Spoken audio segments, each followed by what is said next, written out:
Infertility, that frustrating, heartbreaking, and often isolating experience, affects approximately 1 in 6 people worldwide, according to the World Health Organization. That's hundreds of millions of individuals and couples who desperately want to start or expand their families, but find themselves facing a biological roadblock that can feel insurmountable. For many, the journey through infertility becomes a roller coaster of hope and disappointment, with each negative pregnancy test landing like a punch to the gut. It's a unique kind of grief, mourning something that you've never had while simultaneously trying to maintain hope that someday you will. And often, it comes with staggering financial costs, relationship strain, and a feeling that your body has somehow betrayed you. But here's where our story takes a turn toward hope, because we're living through what can only be called a technological revolution in reproductive medicine. The innovations happening right now in fertility labs and clinics around the world aren't just incremental improvements. They represent fundamental paradigm shifts in how we approach family building. From artificial intelligence that can identify the healthiest embryos with unprecedented accuracy, to stem cell therapies that might actually rejuvenate aging ovaries, these technologies are rewriting what's possible. We're even seeing early research on creating eggs and sperm from ordinary body cells, which could someday allow same-sex couples to have children that share both parents' genetics. And then there's the sci-fi sounding, but very real research into artificial wombs, which could not only help extremely premature babies survive, but might someday provide entirely new pathways to parenthood. These aren't distant future technologies either. Many are already in clinical trials or even available in select clinics today. Others are rapidly advancing through research pipelines and could become reality within the next decade.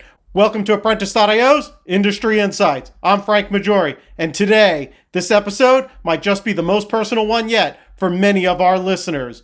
We're exploring the cutting-edge world of fertility treatments during National Infertility Awareness Week. And trust me, this isn't your parents' birds and the bees talk. In trying to start a family, we had our own fertility issues. My wife and I are both scientists and met up at Stony Brook University as classmates. We both prioritized our careers and got married late in life. When it was time to start a family, we knew it would be difficult. And in the end, nothing worked. Doctors told us at the time we had a very low chance of success and we needed to look for other options. So we ended up adopting our daughter, Sophia, as a baby, and she turned out better than we could have ever expected. She's brilliant, beautiful, and healthy. She is all that we ever wanted in a child. This was the right path for us to go down as a family, and we collectively feel that we all won the lottery together. But I can understand why families go down the road of multiple IVF treatments and the struggles around it. We went down that road before as well. Genetic programming for having children that share your genes is hardwired, but families can take many forms. There are lots of different paths building a family can take, and I'm not here to advocate one approach over the other. Throughout today's episode, we'll explore these groundbreaking innovations, meet the companies bringing them to market, and discuss how manufacturing execution systems like those developed by Apprentice.io play a crucial role in scaling these life-changing treatments. We'll also tackle the thorny ethical questions these technologies raise, because when we start changing the fundamental ways humans reproduce, we need to carefully consider the implications, not just for individuals, but for society as a whole. So whether you're personally affected by infertility, know someone who is, or are just fascinated by how technology is reshaping human reproduction, this is the episode for you. Get ready for a mind-bending journey through the miracle of creation, reimagined through the lens of 21st century technology. Before we dive into the sci-fi worthy advances reshaping fertility care, let's quickly get our bearings on how we got here. The modern era of assisted reproduction began in 1978 with the birth of Louise Brown, the world's first test tube baby, conceived through in vitro fertilization, or IVF. I always find it remarkable that many people born through this once controversial procedure are now old enough to be experiencing fertility challenges of their own. In the decades since, IVF has become mainstream, with over 8 million babies born worldwide through this technique. The basic concept remains the same. Eggs are fertilized outside the body, embryos are cultured in laboratory conditions, and then transferred to a uterus. But comparing today's IVF to those early days is like comparing a modern smartphone to those brick-sized mobile phones from the 1980s. Technically, the same concept, but vastly more sophisticated in execution. Today's standard IVF protocol typically involves ovarian stimulation medications to produce multiple eggs, egg retrieval under sedation, fertilization in the laboratory, either by placing eggs and sperm together or through intracytoplasmic sperm injection, where a single sperm is injected directly into an egg. Embryo culture for 3 to 5 days, and then embryo transfer. But even this standard approach has evolved dramatically with improved culture media, better incubators, and enhanced techniques for freezing embryos. The shift to freeze-all cycles, where all embryos are frozen for later use rather than immediately transferred, has become increasingly common, as evidence shows potentially higher success rates and lower risks. What's truly exciting, though, is how emerging technologies are transforming this field from art to science. Traditional IVF has always involved a fair bit of educated guesswork. Embryologists selecting embryos based on visual appearance, doctors determining medication protocols based on general guidelines rather than personalized information. Today, we're moving rapidly towards precision reproductive medicine, where artificial intelligence, genetic testing, and advanced imaging techniques remove much of that guesswork. The results speak for themselves. Success rates at top clinics now approach 70% per transfer for some patient groups, compared to around 20% in those early IVF days. But perhaps the most profound shift is happening in how we think about fertility itself. Rather than just working around fertility problems with techniques like IVF, newer approaches aim to actually fix underlying issues, regenerating ovarian function, creating new gametes, or providing alternative environments for embryo development. These technologies aren't just incremental improvements, they represent entirely new frameworks for addressing infertility. And they're expanding the definition of who can benefit from fertility treatments, potentially including individuals and couples who previously had no biological path to parenthood. As we explore these emerging technologies, keep in mind that the pace of innovation is accelerating. Treatments that seemed impossible just a decade ago are now in clinical trials, and those that seem like science fiction today may be commonplace by the time you're considering grandchildren. Let's dive into the specific technologies shaping this reproductive revolution. Let's talk about one of the most rapidly advancing areas in fertility care: genetic screening and testing. This field has evolved dramatically over the past decade, giving us unprecedented insights into embryo health and allowing for earlier detection of potential complications. The most significant shift has been the development of non-invasive prenatal testing, or NIPT. This remarkable technology can detect chromosomal abnormalities like Down syndrome from a simple maternal blood draw as early as 10 weeks into pregnancy. What makes this revolutionary is that it analyzes tiny fragments of fetal DNA that naturally circulate in the mother's bloodstream. No more amniocentesis, no CVS, no invasive procedures with the risk of miscarriage. NIPT has completely transformed prenatal care. We've gone from recommending invasive testing for all women over 35 to having a safe, accurate screening option available to everyone. The peace of mind this provides can't be overstated. But the genetic revolution starts even earlier in the fertility journey with pre-implantation genetic testing, or PGT. This involves taking a few cells from a 5-day-old embryo before transfer and analyzing them for chromosomal abnormalities or specific genetic diseases. The field is split into specialized tests: PGTA for aneuploidy, abnormal chromosome numbers, PGTM for monogenic single gene disorders, and PGT-SR for structural rearrangements. These genetic screening tools are particularly important because chromosomal abnormalities are the leading cause of miscarriage. About 50% of early pregnancy losses are due to these issues. By identifying and transferring only chromosomally normal embryos, clinics can significantly reduce miscarriage rates and increase live birth rates. The technology behind these tests has evolved dramatically as well. Early versions looked at just a few chromosomes, but today's comprehensive test can examine all 23 chromosome pairs with increasingly impressive accuracy. Companies like Invitae, Natera, and Illumina are at the forefront of this genetic testing revolution. Natera's Spectrum pre-implantation genetic test, for example, can screen embryos for more than 1,700 different genetic conditions. Illumina's VeriSeq technology provides non-invasive prenatal testing with over 99% accuracy for common trisomies.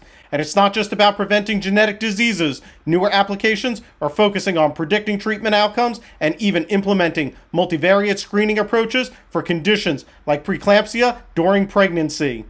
One recent medical paper noted combining maternal factors, biophysical measurements, and serum biochemical markers at 11 to 14 weeks can identify high-risk pregnancies that might benefit from preventative treatments like low-dose aspirin.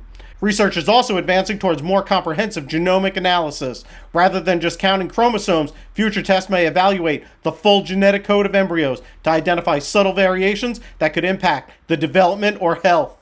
This raises profound ethical questions. How much genetic information is helpful versus potentially harmful?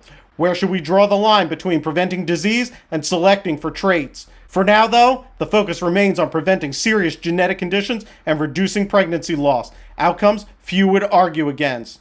And for families carrying serious genetic conditions, these technologies are nothing short of miraculous, allowing them to break the chain of inherited diseases that may have affected generations before them. The combination of PGT with advanced freezing techniques has created new possibilities for family planning. Couples can create and screen embryos, freeze those that are healthy, and use them years later when they're ready to expand their family, providing both genetic peace of mind and reproductive flexibility. As genetic testing becomes faster, cheaper, and more accurate, we can expect it to become increasingly a standard part of both fertility treatment and prenatal care, helping more families have healthy babies and reducing the heartbreak of pregnancy loss. If there's one area where the fertility field is truly embracing the future, it's in the application of artificial intelligence and machine learning to create personalized treatment plans. Think Netflix for your fertility. These systems are analyzing mountains of data to recommend the most effective treatment approach for your specific situation. Let's start with one of the most exciting advances, AI-driven embryo selection. Traditionally, embryologists have visually examined embryos under a microscope to select the most promising candidates for transfer, a highly skilled but ultimately subjective process. Enter companies like Alive Health and Fertility, which have developed AI systems that can analyze thousands of embryo images and identify subtle patterns correlated with successful implantation. Alive system, for instance, uses time-lapse videos of developing embryos to track dozens of parameters that the human eye might miss. The AI has been trained on massive datasets, linking embryo development patterns to pregnancy outcomes. Early studies suggest these AI systems may select successful embryos more accurately than experienced embryologists, though for now, they're being used as a decision support tool rather than replacements for human expertise. But the personalization doesn't stop at embryo selection. AI systems are increasingly being used to customize medication protocols based on individual patient characteristics. We used to have maybe 3 or 4 standard stimulation protocols that we'd match to broad patient categories. Now, we can analyze hundreds of patient variables: age, AMH levels, BMI, genetic markers, previous response patterns, and create truly individualized medication plans. These personalized approaches are particularly important because fertility medications are expensive, can have significant side effects, and their effectiveness varies widely between patients. Getting the protocol right the first time can save time, money, and emotional distress. One particularly innovative company in this space is Mirvi, which has developed an RNA platform that can predict pregnancy complications like preeclampsia and preterm birth by analyzing patterns in maternal blood samples. As Mirvi's CEO Manesh Jain explains, we're essentially creating a molecular GPS that can reveal the biology of individualized pregnancies and predict complications before they occur. This kind of predictive capability represents a profound shift in reproductive medicine, moving from reactive treatment of problems after they develop to proactive prevention based on biological indicators. For women with histories of pregnancy complications, this could be life-changing. The field is also seeing innovations in wearable technology designed specifically for fertility monitoring. Devices like the Ava bracelet track physiological parameters during sleep, including skin temperature, resting pulse rate, and breathing rate, to identify a woman's fertile window with greater precision than traditional methods. For couples trying to conceive naturally or timing insemination procedures, this data-driven approach can significantly improve chance of success. What makes all these AI approaches particularly powerful is that they continue to learn and improve. Each cycle, each patient, each outcome adds to the data sets, making these systems increasingly accurate over time. This creates a virtuous cycle where better predictions lead to better outcomes, which in turn provide more data or even better predictions. Of course, with all this personalized health data being collected and analyzed, privacy concerns become paramount. Companies in this space need robust data protection measures, transparent policies of how information is used, and clear consent processes. This is another area where advanced manufacturing execution systems play a crucial role, ensuring data integrity while maintaining necessary privacy protections. As these AI systems continue to evolve, we can expect increasingly personalized approaches to fertility care. Treatments tailored not just to broad diagnostic categories, but to each patient's unique biological profile. The days of one-size-fits-all fertility treatments are quickly becoming a thing of the past. We've spent a lot of time talking about advances in female fertility treatments, but let's shift gears. Male factor infertility accounts for up to 50% of cases, yet often receives far less attention. Thankfully, that's changing with some remarkable innovations in male fertility treatments. The most significant advance in recent years has been the refinement of microsurgical testicular sperm extraction, or microtests.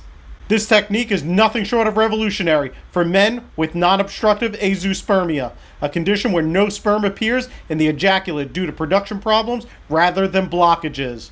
Previously, these men had few options beyond donor sperm.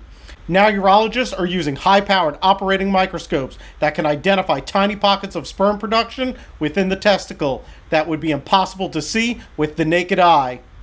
Microtest has completely changed the conversation. Men who were told they couldn't have biological children are now becoming fathers. The success rates are impressive. Studies show sperm retrieval rates at 40 to 60%, even in the most challenging cases. When combined with ICSI, where a single sperm is injected directly into an egg, many couples who previously had no path to genetic parenthood can now have children who share both partners' DNA. Leading medical institutions like the Mayo Clinic and University of Pennsylvania Medical Center have established specialized centers for this procedure, and companies like Androvia Life Sciences are developing complementary technologies to assess sperm function before and after extraction. Beyond surgical approaches, we're seeing fascinating developments in the field of sperm selection, identifying the healthiest sperm for use in IVF procedures. Traditional methods rely primarily on how sperm look and move, but newer technologies dig deeper into sperm functionality. Androvia's CAP-score test, for example, evaluates a sperm's ability to undergo a process called capacitation, essentially its ability to fertilize an egg. Other companies are developing microfluidic-based selection systems that mimic the female reproductive tract, allowing for only the fittest sperm to reach the finish line for use in IVF. For men with genetic causes of infertility, there's also promising research into genetic therapies. Scientists at the Whitehead Institute have identified key genes involved in sperm production, and early animal studies suggest it may someday be possible to activate these genes in men who currently can't produce sperm. Perhaps most excitingly is the field of stem cell-derived sperm, similar to the egg creation technology we'll discuss later, but targeting male fertility. Researchers in Japan and the UK have made significant progress creating sperm-like cells from stem cells, though human applications remain years away. The male fertility field is experiencing a renaissance. We're moving beyond just washing sperm and hoping for the best toward truly understanding and addressing the molecular and genetic factors affecting male fertility. There's also growing recognition of how lifestyle factors impact male fertility. New apps and monitoring systems help men track and improve habits that affect sperm health. Companies like Legacy and Daddy have also revolutionized sperm banking, making it easier and more affordable for men to preserve fertility before medical treatments, or simply as a precaution against age-related decline. What's particularly encouraging about these advances is that they're helping to balance the fertility conversation. Historically, women have borne the brunt of fertility treatments, undergoing invasive procedures and taking powerful medications, even when the underlying issue was male factor. Today's innovations are creating more balanced approaches where both partners can receive appropriate, targeted treatments. As with many areas of fertility care, manufacturing these specialized tools and therapies presents unique challenges. The microfluidic devices used in advanced sperm selection, for instance, require extremely precise manufacturing processes with stringent quality control, another area where sophisticated manufacturing execution systems prove invaluable. With continued research and development, we can expect male fertility treatments to become increasingly sophisticated, targeted, and effective, giving more men the chance to become biological fathers even in the face of significant fertility challenges. While traditional IVF continues to advance, some of the most interesting innovations involve completely rethinking aspects of the process. These alternative approaches aim to make fertility treatments more affordable, less invasive, and accessible to more people. Leading this charge is the fascinating technology called InvoCell, essentially a mini IVF lab that a woman carries inside her body. This FDA-cleared device holds eggs and sperm in a small container that's placed in the vaginal cavity, allowing fertilization and early embryo development to occur inside a woman's body rather than in a laboratory incubator. And psychologically, many patients prefer having their embryos developing within their bodies rather than inside a laboratory. Beyond the emotional benefits, InvoCell offers significant practical advantages. It reduces the need for expensive laboratory equipment and around-the-clock embryology staff, potentially cutting treatment costs by 30 to 50%. The procedure also uses lower doses of fertility medications, reducing both costs and side effects. The company behind InvoCell, Invo Bioscience, is continuing to refine the technology and expand access. Their goal is to make fertility treatment accessible to the millions of people who currently can't afford traditional IVF. Another alternative gaining traction is mini IVF, or minimal stimulation IVF. Unlike conventional IVF, which uses high doses of medications to produce many eggs, mini IVF uses lower doses or even no stimulation medications at all. This approach yields fewer eggs, but can be gentler on the body and significantly less expensive. Mini IVF isn't right for everyone, but for a woman who responds well to lower stimulation, it can provide comparable success rates with fewer side effects and lower costs. Some clinics report success rates with mini IVF approaching those of conventional IVF in appropriately selected patients, particularly those under age 35 with no major fertility factors beyond having a need for IVF. For women who prefer to avoid medications entirely, natural cycle IVF retrieves the single egg that naturally develops each month. Success rates per cycle are lower, but multiple cycles can be done back to back without recovery time needed after conventional stimulation. There's also growing interest in what's called in vivo fertilization, techniques that facilitate fertilization within the body rather than in a laboratory. These alternative approaches are particularly important for expanding access to fertility care. In the US, a single cycle of conventional IVF can cost $15,000 to $30,000, and most patients require multiple cycles. Insurance coverage remains limited in many states, making cost the primary barrier for would-be parents. Technologies like InvoCell and mini IVF have the potential to cut those costs significantly, making family building possible for many more people. And for clinics in developing countries where advanced laboratory infrastructure may be limited, these alternatives offer a way to provide fertility services without massive capital investments. The future of fertility care isn't just about cutting-edge technology for those who can afford it. It's about scaling solutions that work for different needs, preferences, and budgets. These alternative approaches are a crucial part of that future. The manufacturing of devices like InvoCell presents unique challenges. They must be produced in sterile conditions with pharmaceutical-grade materials, maintain precise specifications, and meet strict regulatory requirements. Cloud-based manufacturing execution systems provide rigorous documentation and quality control needed to scale production of these innovative medical devices. With continued refinement and wider adoption, these alternative approaches could dramatically reshape the fertility landscape, making treatment more accessible, more affordable, and aligned with patient preferences. Now let's venture into what might be the most revolutionary frontier in fertility treatment: stem cell therapies and regenerative medicine. Rather than working around fertility problems, these approaches aim to actually fix them, potentially restoring natural fertility even in cases previously considered hopeless.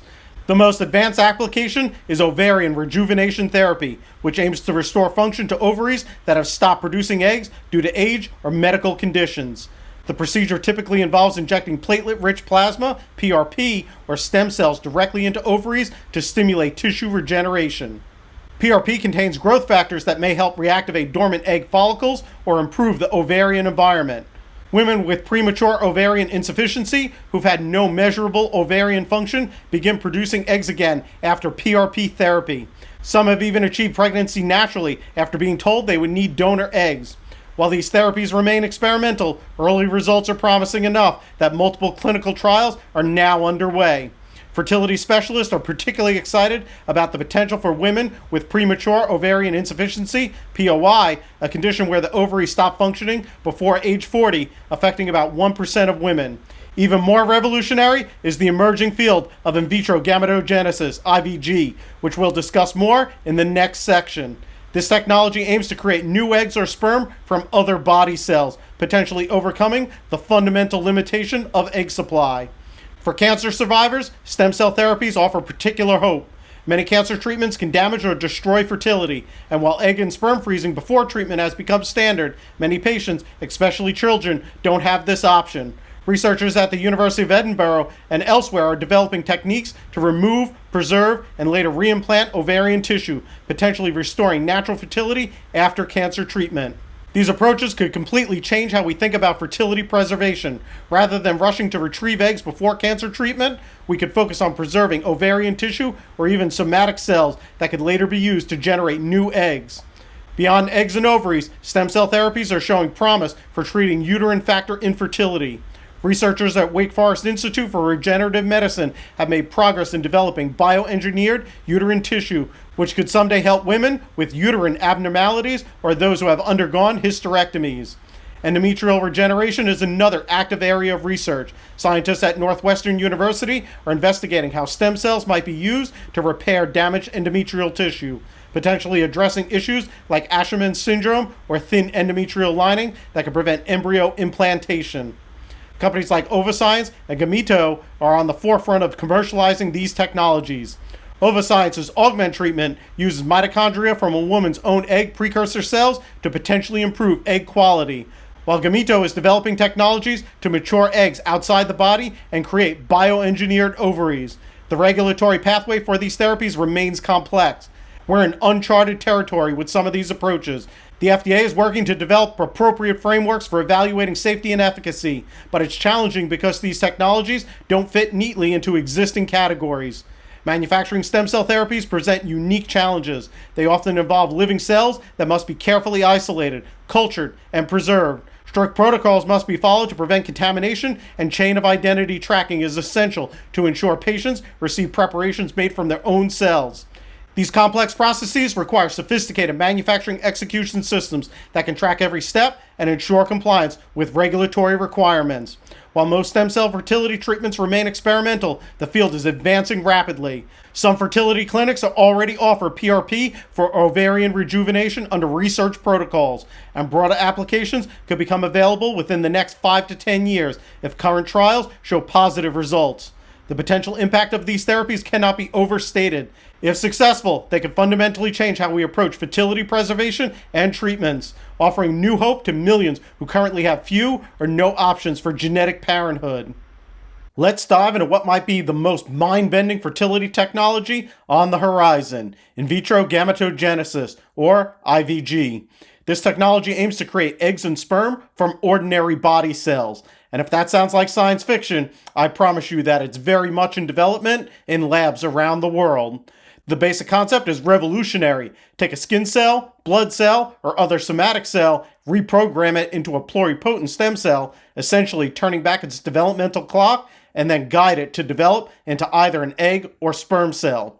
Theoretically, any person could produce either eggs or sperm, regardless of their genetic sex. IVG would fundamentally change our understanding of who can have genetically related children. It's not just about treating infertility, it potentially creates entirely new pathways to parenthood that have never existed before.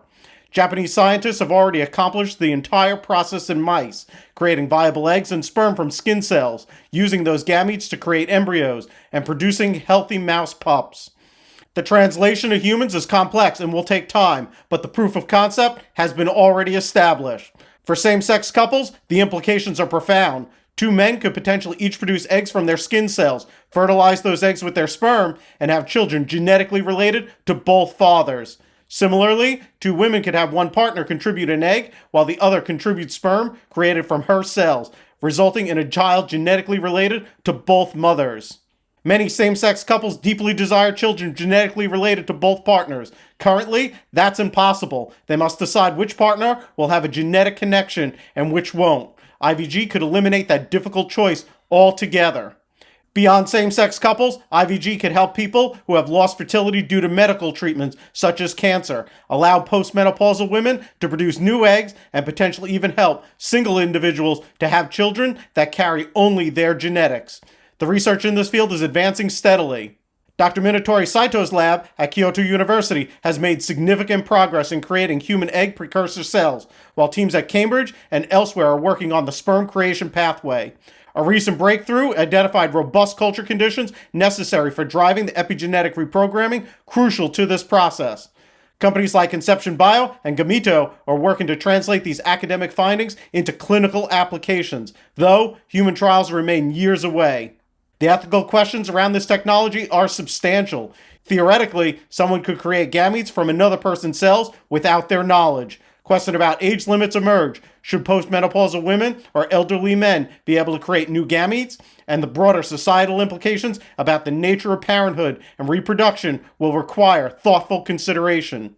With potential life extension technologies on the horizon, where people could regularly live past 100 years of age in good health, does that change the calculation if fertility still tapers off in your mid-30s? Regulatory frameworks for IVG are still developing. The FDA would likely regulate human applications as both a biological product and a form of assisted reproduction, requiring extensive safety and efficacy data before approval. International regulations vary wildly, with some countries likely to adopt more permissive approaches than others. Manufacturing challenges for IVG are considerable. The process requires precise control of cell development through multiple stages, with strict quality control measures at each step. Given the personalized nature of these treatments, batch sizes would be small and chain of identity tracking would be critical, ensuring each person receives gametes created from their own cells. This is exactly the kind of complex, highly regulated manufacturing process where cloud-based manufacturing execution system platforms would excel. These systems can maintain detailed electronic records of every step in that process, ensure that protocols are followed precisely, and provide the comprehensive documentation needed for regulatory compliance. Despite the challenges, the potential of IVG to help people who currently have no path to genetic parenthood makes it one of the most exciting frontiers in reproductive medicine. While full implementation may be a decade or more away, the research is advancing steadily, bringing us closer to this reproductive revolution with each passing year. Now let's explore perhaps the most visually striking fertility technology in development, artificial womb technology, or ectogenesis. This sounds like something out of an Altered Carbon episode, but is a very real technology that's currently being worked on. This field aims to develop systems that can support fetal development outside of the human body, either partially for babies born extremely prematurely or potentially someday for the entire gestational period. The research in this area is advancing on two parallel tracks. The first, and more immediately applicable, is focused on helping extremely premature infants survive. My niece Kaylin was an extremely premature baby that was born a few months premature. She was only 2 pounds at birth and lost weight afterwards. She could fit in the palm of your hand. Doctors weren't sure if she was going to make it, and if she did, if she was going to have lifelong chronic disabilities, such as with lung function or to be more prone to lung infections. Now, she's taller and more athletic than me. She's about to graduate from college next month and will join the police department as an officer. We are so proud of what you have become, Kaylin. You are the miracle baby in our family, consistently beating expectations all along the way. The second, more speculative track involves full ectogenesis, growing an embryo to full term, entirely outside of the human body. Let's start with the premature infant applications, which are much closer to clinical reality. The Children's Hospital of Philadelphia has developed a system they call the BioBag, part of their Extend, Extrauterine Environment for Neonatal Development program. This remarkable device mimics the conditions of the womb, with the premature lamb, or someday, a baby, floating in the artificial amniotic fluid, while connected to a gas exchange device through the umbilical cord. Currently, babies born before 24 weeks face severe challenges because their lungs aren't ready to breathe air. The artificial womb approach is fundamentally different. Instead of forcing immature lungs to breathe, it allows the natural fetal circulation to continue while providing oxygen through the umbilical cord, just like a natural pregnancy. The results in animal models have been remarkable. Lamb fetuses equivalent to human fetuses at 23 to 24 weeks have successfully developed for 4 weeks in this system with normal growth and organ development. The researchers hope to begin human trials within the next few years, potentially revolutionizing care for extremely premature infants. Similar systems are being developed at other institutions, including the EVE, Ex Vivo Uterine Environment Platform by Tohoku University and the University of Western Australia. These technologies could dramatically improve outcomes for the approximate 15 million premature babies each year worldwide. The second track, full ectogenesis from embryo to term, remains much more speculative, but is being actively researched. Scientists have already cultured mouse embryos almost to full term outside a mouse uterus, and early human embryos have been grown in the lab for up to 14 days, the current legal limit in many countries. Full human ectogenesis remains distant. The technical challenges are enormous. The placenta-uterine interface is extremely complex, and we're nowhere near replicating it for 9 months of development. But incremental advances are happening, and what seems impossible today may be feasible in a few decades. If developed, full ectogenesis could provide reproductive options for women unable to carry pregnancies due to previous medical conditions, hysterectomy, or other factors. It might also redistribute the physical burdens of reproduction that currently fall exclusively on women. However, the ethical and societal implications are profound. Questions about the relationship between gestational connection and parenthood, concerns about monitoring and intervention during artificial gestation, and fundamental shifts in how we understand reproduction would all need to be carefully considered. Regulatory pathways for these technologies are still developing. The partial ectogenesis systems for premature infants would likely be regulated as medical devices with biological components, while full ectogenesis would require entirely new regulatory frameworks. U.S. regulators are now considering clinical trials of artificial womb technology, specifically for its application in supporting extremely premature infants. The FDA would evaluate not just safety and efficacy, but also the complex ethical dimensions of this technology. Manufacturing artificial womb systems present extraordinary challenges. These devices must maintain precise control of temperature, fluid composition, pressure, and gas exchange over extended periods. They require sophisticated monitoring systems and mechanisms to prevent infection or technical failures. The manufacturing process must be impeccably documented and validated to ensure these life-supporting systems function flawlessly. Cloud-based manufacturing execution systems could play a crucial role here, ensuring that every component meets specifications, assembly processes follow validated protocols, and comprehensive testing verifies functionality before these critical devices reach clinical use. While full ectogenesis remains a distant prospect, the partial artificial womb technologies for premature infants could reach clinical trials within the next 5 years. If successful, they could transform neonatal intensive care and save countless lives, while simultaneously advancing our understanding of what might someday make full ectogenesis possible. Now let's explore how cloud-based manufacturing execution systems are becoming the unsung heroes of the fertility revolution, the technological backbone that helps bring these life-changing treatments from laboratory research to clinical reality.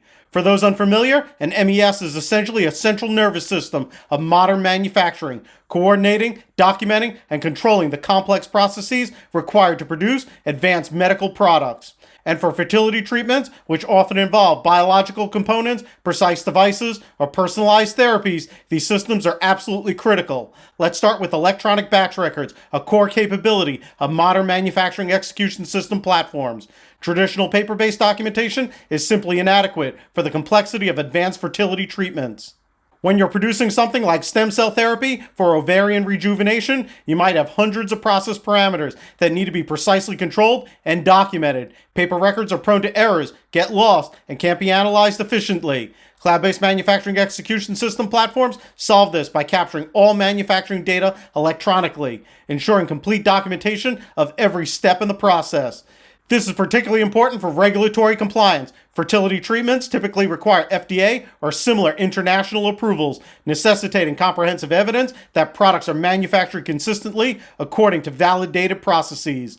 Real-time monitoring capabilities represent another crucial advantage. Advanced fertility treatments often involve time-sensitive processes where parameters must be maintained within narrow ranges. For example, embryo culture systems require precise control of temperature, pH, and gas concentrations. And advanced MES continuously monitors these parameters and alerts operators immediately if any drift occurs, preventing costly failures and ensuring product quality. For personalized therapies like those using a patient's own cells, chain of identity tracking becomes paramount. With personalized therapies, mixing up patient materials would be catastrophic. Modern MES platforms provide end-to-end tracking, ensuring that each patient's cells are properly identified throughout the entire manufacturing process. This tracking extends to materials and components as well. Advanced fertility devices may incorporate dozens or hundreds of parts, each requiring documentation of origin, specifications, and quality testing. MES platforms maintain this complete genealogy, allowing manufacturers to quickly identify and address any issues that might arise. The scalability of cloud-based MES is particularly valuable as fertility treatments move from clinical trials to broader availability. Starting with small production volumes is typical, but success brings the challenge of rapid scaling. Cloud platforms can grow with the company, accommodating increased volume without requiring complete system redesign. Cloud-based MES solutions enable collaborative manufacturing across multiple sites or even organizations. This is increasingly important as complex therapies often involve specialized steps performed at different locations. This collaboration capability is especially relevant for fertility treatments involving multiple components, perhaps a device manufactured at one facility, biological materials processed at another, and a final assembly at a third location. A unified MES provides complete visibility across this distributed manufacturing network. For fertility treatments subject to strict regulatory oversight, the audit trail capabilities of modern MES platforms prove invaluable. Every user action, parameter change, or quality decision is automatically documented with timestamps and user identification, creating a comprehensive record needed for regulatory inspections and approvals. Data analytics represents yet another powerful capability. By analyzing production data across multiple batches, manufacturers can identify optimization opportunities, predict maintenance needs, and continuously improve their processes. This leads to more consistent products, higher yields, and ultimately, lower costs, potentially making these treatments accessible to more patients. For fertility startups with limited resources, cloud-based MES platforms offer another advantage: reduced infrastructure investment. Rather than building expensive on-prem systems, companies can deploy cloud solutions quickly and scale as needed, directing more resources toward product development and clinical validation.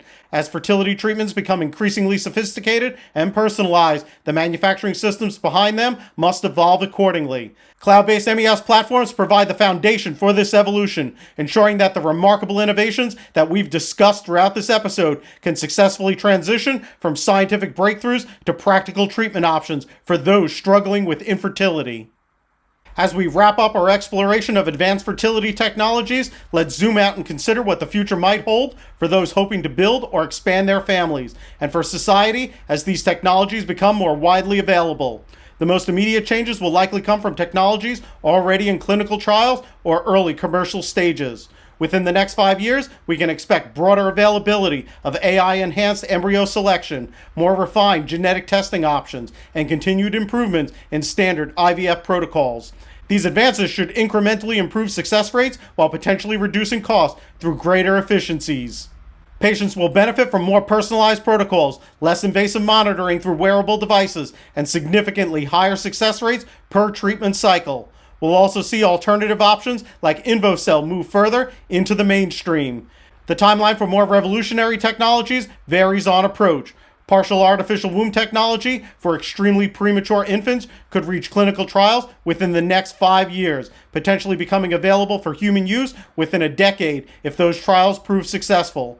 Stem cell therapies for ovarian rejuvenation are already in limited clinical trials, with broader availability possible within the next 5 to 7 years if results remain promising.